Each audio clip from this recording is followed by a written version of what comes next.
Welcome.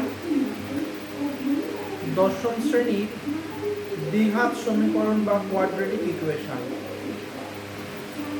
দ্বিঘাত সমীকরণ সম্পর্কে যা যা আমার মনে আসছে আমি সেই সবিস্তার আলোচনা করব। ভিডিওটা আমার দশম শ্রেণীর ছাত্রদের জন্য, তারা বিশেষভাবে একটা অনুরোধ করেছে যে দ্বিঘাত সমীকরণের বিষয়টা তাদের কাছে পরিষ্কার হয় না, বীজগুলোর ব্যাপারে, তার বীজের প্রকৃতিগুলোর ব্যাপারে, এই সমস্ত কিছু নিয়ে আমি খুব ধীরে সুস্থে কিছু প্রেজেন্টেশন কিছু বলবো, সেগুলোকে ভিডিওটা খুব ধীরে সুস্থে তোমরা দেখবে, দরকার পড়লে পজ করে করে দেখবে। যেটুকু বলছি সেটুকুকে আগে ভালো করে মাথায় নেবে, নিয়ে তারপরে আবার এগোবে, এবং যেটুকু শিখছো সেটুকু যেন খুব ভালোভাবে শেখা হয়। দ্বিঘাত সমীকরণ, প্রথমে একটা উদাহরণ বা স্বাভাবিক যে রূপ, একদম সাধারণ যে রূপ, সেটা লিখি। ax square plus bx plus c equal to 0। ax square plus bx plus c এটা দ্বিঘাত রাশিমালা। ax square plus bx plus c এটা দ্বিঘাত রাশিমালা। তাকে শূন্যের সাথে সমতা চিহ্নের মাধ্যমে আমরা যে জিনিসটা পেয়েছি সেটা হচ্ছে দ্বিঘাত সমীকরণ। রাশিমালা এবং সমীকরণের তফাৎ তোমাদের কাছে পরিষ্কার ছিল, আমি আবার বলে দিলাম। যদি সমতা চিহ্ন না থাকতো তাহলে সেটা রাশিমালার মধ্যে থাকতো, আর সমতা চিহ্নের মাধ্যমে আমরা দুটো জিনিসকে যুক্ত করেছি, সেটা হচ্ছে সমীকরণে রূপান্তরিত হয়েছে। এটাকে দ্বিঘাত সমীকরণ বলবো আমরা। এবং এই দ্বিঘাত সমীকরণ কেন বলি না, তার দ্বিঘাত সমীকরণ তখনই বলবো, আর একটা শর্ত আছে, আমি শর্তটা বলছি। এখানে এক্স এর সর্বোচ্চ ঘাত 2 আছে, এক্স স্কয়ার, তাই জন্য এটাকে দ্বিঘাত সমীকরণ বলা হয়। আচ্ছা, এক্স এর সর্বোচ্চ ঘাত তো এখানে 2 আছে, তার মানে এক্স স্কয়ার আলাদা টার্ম আছে, তাই তো? তাহলে আমার প্রাথমিক শর্ত একটা হওয়া উচিত যাতে এটা দ্বিঘাত সমীকরণ হবে। আমরা জানি এখানে এবিসি 3টি ধ্রুবক পদ, কেমন? তাহলে আমরা আমাদের প্রাথমিক শর্ত এটা দ্বিঘাত সমীকরণ হওয়ার জন্য, সেটা হলো a not equal to 0। a not equal to 0 এটা যদি না লিখি দ্বিঘাত সমীকরণের অসম্পূর্ণতা থেকে যায়। কারণ বি সি তারা 0 হোক নন 0 হোক আমাদের কিছু যায় আসে না, শুধুমাত্র এ কে নন 0 হতেই হবে, এটাকে দ্বিঘাত সমীকরণ হতে হবে। এ যদি 0 হয়ে যায় এটা দ্বিঘাত থাকবে না, তখন এটা একঘাত হতে পারে বা শুধু ধ্রুবক পদ হয়ে যেতে পারে, depending on the values of B and C. B C এর ভ্যালুর উপর ডিপেন্ড করবে তখন এটা একঘাত হবে নাকি ধ্রুবক পদে পরিণত হবে। অবশ্যই এ 0 হলে মাথায় রাখবে। তাহলে এ কিন্তু 0 হবে না দ্বিঘাত রাশিমালার বা দ্বিঘাত সমীকরণের জন্য। যে কোনো সমীকরণ তার এক্স এর যত ঘাত বা অজানা রাশির যত ঘাত, তাতে কমপক্ষে ততগুলো বীজ থাকার কথা, ততগুলো বীজ থাকার কথা বা রুট থাকার কথা। তাহলে যেহেতু দ্বিঘাত সমীকরণের দুটো রুট বা বীজ আসে, আমরা সেটা বোর্ডে ক্যালকুলেশনটা করে নিয়ে ব্যাক করছি যে এক্স এর মান কি হতে পারে। ক্যালকুলেশনটা আমি সোজাসুজি দেখাচ্ছি না, বোর্ডে ক্যালকুলেশনটা করে নিয়ে ভিডিওটা ব্যাক করছি। ওয়েলকাম। দেখো আমি এখানটায় ভাঙিয়েছি, এখানে ছবিটা পজ করিয়ে রেখে তোমরা বোর্ড থেকে টুকে নিতে পারো। প্রথমে এ কমন নিয়েছি, যেহেতু এ 0 নয় তাহলে কমনের অংশ ভেতরের অংশটা সেটা 0 হবে। তাকে আমরা দ্বিঘাত মানে a + b² যে চেহারা সেই চেহারায় সাজিয়েছি। সাজানোর পরে এক্স এর মানটা বার করেছি।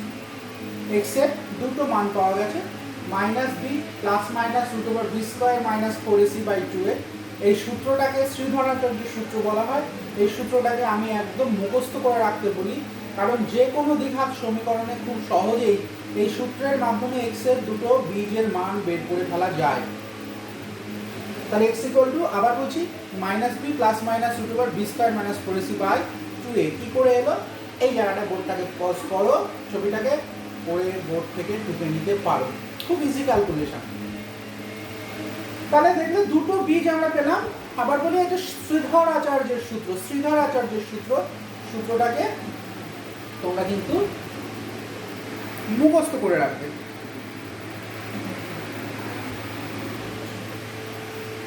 ঠিক আছে? আচ্ছা, তাহলে দুটো যে এক্স এর বীজ পেলে তাদেরকে x1 আর x2 নাম দিয়ে আমরা আলাদা করে দিই। কেমন?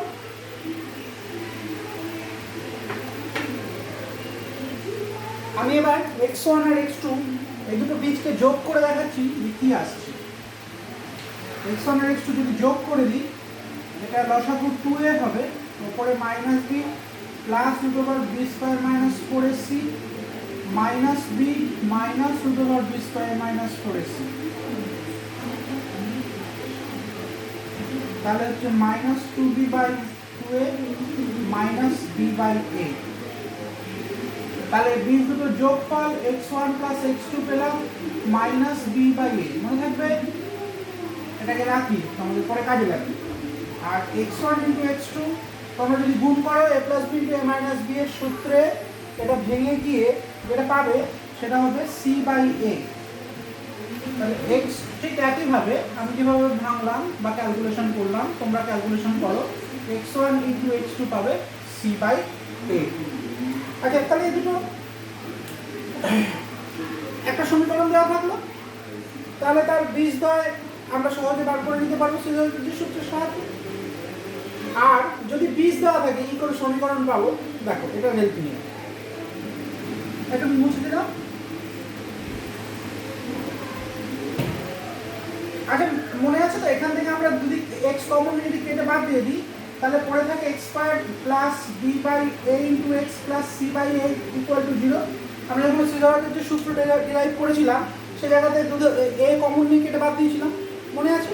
তাহলে ওটা x² + b/a × x + c/a পেয়েছিলাম। তাহলে এই b/a এর জায়গাতে আমি ওইটা করে দিচ্ছি।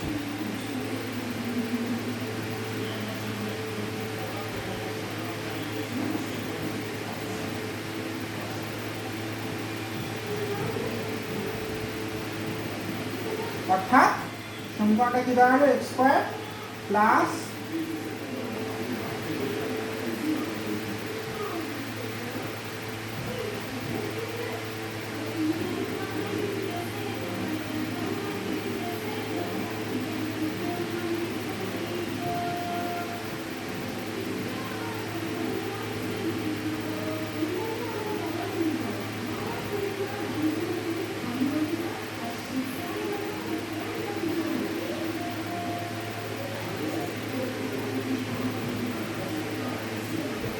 x² মাইনাস বীজদ্বয়ের যোগফল। বীজদ্বয়ের যোগফল কত ছিল? -b/a। এখানে বসিয়ে দাও, মাইনাস মানে প্লাস b/a × x প্লাস বীজদ্বয়ের গুণফল। তাহলে দুটো বীজ যদি দেওয়া থাকে আমরা দ্বিঘাত সমীকরণটা নির্ণয় করে ফেলতে পারবো। কেমন? তাহলে দ্বিঘাত সমীকরণ যদি দেওয়া থাকে তার সেখান থেকে বীজ নির্ণয় করতে পারবো, আর বীজ যদি দেওয়া থাকে সেখান থেকে দ্বিঘাত সমীকরণ নির্ণয় করতে পারবো। এত পর্যন্ত ধারণাটা পরিষ্কার হলো? এখানে একটা জিনিস খেয়াল করো, এই যে দুটো বীজের ক্ষেত্রেই বি স্কোয়ার মাইনাস 4ac যেটা রুটের মধ্যে রয়েছে তার উপরে কিন্তু বীজগুলোর প্রকৃতি ভীষণভাবে নির্ভর করছে। কারণ বি স্কোয়ার মাইনাস 4ac যদি নেগেটিভ হয়ে যায় তার রুট আমরা করতে শিখিনি, ওটা ক্লাস 11-এ গিয়ে শিখবো। ঋণাত্মক সংখ্যার রুট আমরা করতে পারি না, অবাস্তব সংখ্যা বেরিয়ে যায়। আবার রুটের মধ্যে বি স্কোয়ার মাইনাস 4ac যদি পূর্ণবর্গ সংখ্যা না হয় তাহলে বীজগুলো অমূলদ হয়ে যায়। মানে ধরো 7 এলো বি স্কোয়ার মাইনাস 4ac মান, তাহলে রুট 7 অঙ্কটার মধ্যে চলে আসে। বি স্কোয়ার মাইনাস 4ac মান যদি 9 হয় তাহলে তার রুট 3 হয়, সেক্ষেত্রে বীজগুলো আমরা মূলদ পেতে পারি। তাহলে এই বি স্কোয়ার মাইনাস 4ac যদি বিভিন্ন মানের হয় আমরা বীজগুলোকে বিভিন্ন প্রকৃতির পেয়ে থাকি। তাই জন্য এই বি স্কোয়ার মাইনাস 4ac কে নিরূপক বলা হয়। নিরূপক বা ডিসক্রিমিনেন্ট, যে নির্ধারণ করে যে এই সমীকরণের বীজগুলো কি রকম প্রকৃতির হবে। তাই আমরা এটা মনে রাখবো যে ডি হচ্ছে বি স্কোয়ার মাইনাস 4ac, যেটাকে বলা হয় ডিসক্রিমিনেন্ট বা নিরূপক। এটাকে মনে রাখবো, D is equal to B square minus 4ac, এটা হলো ডিসক্রিমিনেন্ট বা নিরূপক। এটা কিন্তু স্ট্যান্ডার্ড নোটেশন ডি, তো আমাদের বিভিন্ন কাজে আমরা ওকে লাগাবো। তার আগে একটা ছোট্ট জিনিস আমি যেটা বলবো, একটু বোর্ডটা প্রিন্ট করে নিই। এখানে এ তো কখনো 0 হয় না, আমি দুটো বীজ লিখে নিয়েছি। আচ্ছা ধরা যাক বি যদি 0 হয়ে যায়, সি নন 0 আছে, বি যদি 0 হয়ে যায় তখন কি দাঁড়াবে? x1 এর মান কত দাঁড়াবে? এটা 0, এটা 0, এটা হচ্ছে root over minus 4ac by 2a, বা এই 4টা বেরিয়ে যেতে পারে, root over minus ac by a। আচ্ছা, আর x2 কত বেরোবে? Root over minus ac by a minus root over minus ac by a। অর্থাৎ বি যদি 0 হয়ে যায় এক্ষেত্রে বীজগুলি হয়ে যাবে বিপরীত চিহ্নযুক্ত। সোজা হিসাবে এটা দেখতে রুটের মধ্যে মাইনাস রয়েছে, এটা চিন্তার বিষয় নয় কিন্তু, কারণ এ আর সি এর মানটা আমরা জানি না। এ আর সি এর মধ্যে যে কোনো একজন ঋণাত্মক হয়ে যেতে পারে, অর্থাৎ এসির গুণফলটা ঋণাত্মক হয়ে যেতে পারে, তাহলে সেখান থেকে পজিটিভ রুট স্কোয়ার রুট বেরিয়ে আসবে। আমরা ওভারঅল যদি অবজারভেশনে যাই, রুটের বাইরে একজনের প্লাস রয়েছে একজনের মাইনাস রয়েছে আর বাকি অংশটা সেম, অর্থাৎ বীজগুলো একই বীজ আসবে কিন্তু বিপরীত চিহ্নযুক্ত। বীজগুলো একই মানের কিন্তু বিপরীত চিহ্নযুক্ত যদি বি 0 হয়ে যায়। ওকে, যদি সি 0 হয় তাহলে এটা হয়ে যাবে কি? বীজগুলি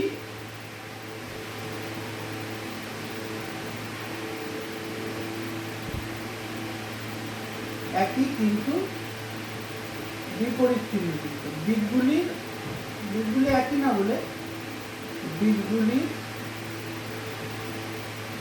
মান একই কিন্তু বিপরীত চিহ্নযুক্ত। যদি সি 0 করে দিই তাহলে x1 সমান সমান minus B plus B by 2a, আর x2 সমান মাইনাস বি বাই 2a, অর্থাৎ x1 সমান 0 আর x2 সমান মাইনাস বি বাই a। এক্ষেত্রে একটি বীজ 0 হয়ে যায়। ঠিক আছে, তাহলে সি যদি 0 হয়ে যায় সেক্ষেত্রে একটা বীজ 0 হয়ে যায়। মনে রাখবে এটা অনেক ক্ষেত্রে আমাদের গত দিনের সমস্যা সমাধান করতে গিয়ে দেখেছো যে সি 0 হয়ে যাচ্ছে বা একটা বীজ শূন্য হয় কখন, বিপরীত চিহ্ন যুক্ত হয় কখন, বি যদি 0 হয় তখন কি হয়ে যায়, এই বিভিন্ন শর্তগুলো কিন্তু শর্ট কোশ্চেনে আমাদের থেকে থাকে। ঠিক আছে, এইবার আমরা একটু নিরূপক নিয়ে নাড়াচাড়া করি। ওকে, আমরা প্রায় শেষের দিকে এসে পৌঁছেছি। এবার ডি এর মানের উপরে কিভাবে আমাদের সমীকরণের বীজগুলো নির্ভর করে, বীজের মানগুলো নির্ভর করে, ভালো করে খেয়াল করি। প্রথমে আমি ডি এর মান 0 ধরে নিচ্ছি। ডি এর মান 0 যদি হয়ে যায় তাহলে কি হবে, বীজগুলি কি হয়ে যাবে, এই অংশটা 0, প্লাস মাইনাসের পরবর্তী অংশটা 0, তাহলে বীজগুলি সমান, একই চিহ্নযুক্ত, মানও একই, দুটো বীজই -b/2 এর হবে যদি d 0 হয়। Number 2, d not equal to 0 আর পূর্ণবর্গ।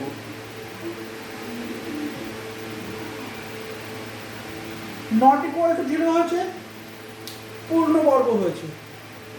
পূর্ণবর্গ হওয়া মানে বিস্তা মাইনাস করেছি রুট যখন করব তাহলে আমরা সেখানে একটা মূলক সংখ্যা পাবো। তাহলে এক্ষেত্রে বীজগুলি বাস্তবভাবে, প্রথম ক্ষেত্রে বাস্তব ছিল, অবাস্তব শুধুমাত্র ডি লেস দ্যান 0 হলে হয়। আচ্ছা, আমি এখানটায় ডি নট ইকুয়াল টু 0 না বলে ডি গ্রেটার দ্যান 0 বলি, কারণ লেস দ্যান 0 তে আমি একটা কন্ডিশন আবার দেখিয়ে দেবো। গ্রেটার দ্যান 0 পূর্ণবর্গ, এক্ষেত্রে বীজগুলি এটা বাস্তব সমান লিখি।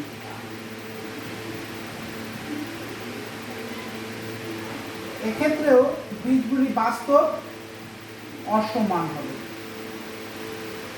আর মূলদ হবে। Number 3, D greater than 0, D পূর্ণবর্গ নয়, সেক্ষেত্রে বীজগুলি বাস্তব অসমান অমূলদ হবে। কেন অমূলদ? যদি ডি পূর্ণবর্গ না হয় তাহলে রুটের মধ্যে বিস্তারণস করেছি, ধরো বিস্তারণস করেছি মান আমি একটু আগে বলছিলাম যদি 7 হয় বা যদি 12 হয় বা যদি 13 হয়, যে কোনো পূর্ণবর্গ নয় এমন সংখ্যা, তাহলে সেক্ষেত্রে তাদের বর্গমূল করা যায় না। তাহলে √7 থেকে যায়, √5 থেকে যায়, √3 থেকে যায়, অর্থাৎ সেটা অমূলদ হয়ে যায়। করণী যেটা তোমরা করেছো অমূলদ হয়ে যায়। এক্ষেত্রে বীজগুলি বাস্তব কিন্তু অসমান এবং অমূলদ। নাম্বার 4, ডি লেস দ্যান 0, এক্ষেত্রে বীজগুলি অবাস্তব হয়ে যায়। বীজগুলি অবাস্তব হয়ে যায়। আমাদের এই জায়গাটা খুব ইম্পর্টেন্ট নয়, দশম শ্রেণী পর্যন্ত। যদি ডি লেস দ্যান 0 হয়ে যায় তাহলে বীজগুলি অবাস্তব হয়ে যাবে, অর্থাৎ তার বর্গমূল করতে আমরা যেহেতু বিস্তার করেছি রুট করতে পারবো না, তাই বীজগুলো আমরা নির্ণয় করতে পারবো না। তো এরকম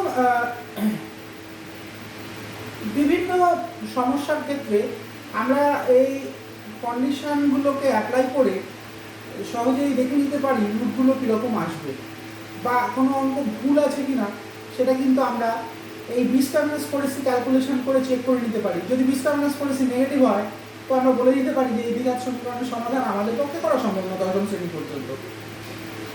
বাস্তব বীজ আসবে না, বাস্তব বীজ এদের কোনো অস্তিত্ব নেই বিস্তারণস পলিসি লেস দ্যান 0 হওয়ার জন্য। তো আপাতত দ্বিঘাত সমীকরণের যতটুকু যা বলার ছিল সেই সমস্তটুকুই কিন্তু এখানে আমি বললাম। তো এই অংশটুকুকে আমি যেটা শুরুতেই বলেছি যে খুব ধীর স্থিরভাবে,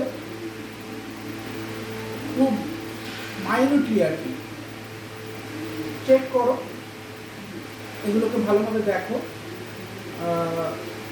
তারপরে এর সঙ্গে মিলিয়ে মিলিয়ে অঙ্কের যে বিভিন্ন সমস্যাগুলো আছে সেগুলোকে সমাধান করার চেষ্টা করো। দেখবে ব্যাপারটা ইজি লাগবে। ওকে, থ্যাংক ইউ।